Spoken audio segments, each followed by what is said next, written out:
eBay. That's not Pig Latin. That's the name of the company. Of course, you probably heard of eBay. Can't imagine anybody who hasn't, especially if you're a Weird Al fan, because he did a whole song. It was actually a parody. eBay. Look it up. I guarantee it's somewhere on YouTube and probably on his MySpace page as well. Anyway, you might eBay. You buy things, you sell things. It's a good thing. Remember, I got an email from my dad saying he bid on an item on eBay, and he's not a geek at all, like myself. Obviously, I inherited a different gene. No one really knows how I got to be so geeky. My grandfather was a ham radio operator. Any old way. He won an item on eBay. Hasn't eBayed ever since.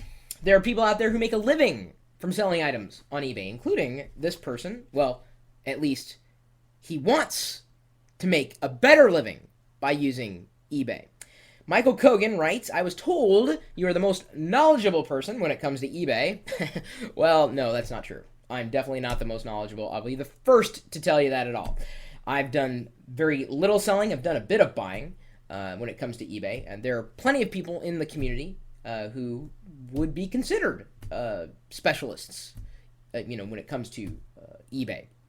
So if anybody in the chat room right now at live.perla.com has got any tips, feel free to post them in the stream. Of course, you're also welcome to post a video response to this particular video.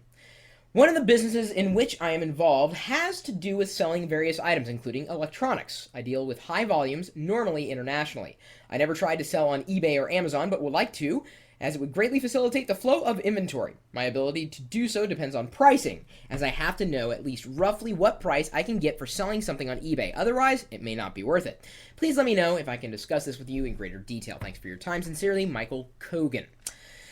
Well, Michael, again, not an expert, but here's usually how I do it. In fact, today, I got an IM from Wireless Packet asking if I wanted to sell some server hardware that I had lying around, and I was planning on using eBay.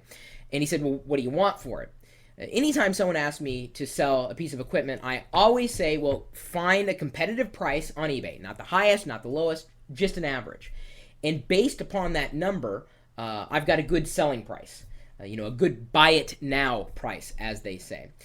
Certainly you can start as low as you want while still remaining competitive, knowing that you're going to be able to make enough money off of that lowest price that you place. If it's not met, your reserve's not met, you don't have to sell it. But if you hit that mark and you've made money, well, then you're making money, especially if you're dealing in bulk. So you can afford some amount of flexibility. Now, people who buy on eBay are certainly a lot more savvy on the auctioning process. You got to watch out for those snipers, though. But if you're looking to define your price, you can, maneuver with the shipping and handling, who handles that, how it's done, how it's tracked. You can offset some of those costs, certainly. But as long as you are average in terms of your base price, if you sell and you are making money at your reserve price, well, what do you got to worry about? You could always steadily increase it, and more importantly, you could do A/B tests. And this is what marketers would do if they wanted to test a certain market with one particular set of parameters and another, a different part of the same market with a different set of parameters. And there's a lot that is potentially involved with managing a lot of items on eBay or in Amazon stores. Of course, I think there are a lot more tools available for eBay. In fact, I've featured a few tools available for macOS 10 in terms of creating auction pages.